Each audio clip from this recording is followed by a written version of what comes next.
Assalamu alaikum wa rahmatullahi ta'ala wa barakatu. Yau interview ina da zan yi interview ne da wani mawaƙi wanda yake tashi a yanzu. Amma kafin ku ji sunan mawaƙin da bakina, bari ku ji da bakin shi. Malam, mene sunanka? Akume bakin magana ne. Oke, Akume bakin magana ko? To bari rubuta. To Malam Akume bakin magana yanzu dai me ya faru?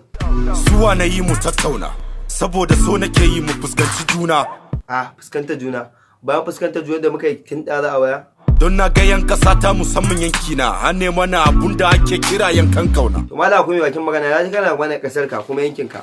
Wani irin yankan kauna suke nuna muku kenan?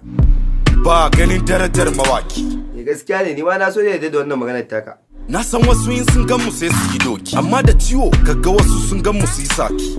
Kar ka damu, wannan maganar taka na ɗan yadda ita kaɗan, amma ka tsaya in ji ra'ayoyin mutane. Ayyau. Yau ya dan kwambo, a wannan maganar fresh emia wato Akume bakin magana yi. Kai in ka ga mawaka me kake ji a zuciyarka? Kun ji ko? Kai, Akume bakin magana, kamar fa na so da yadda da wannan maganar taka. Amma dai bari in ji ra'ayoyin wasu mutanen. Ayyau.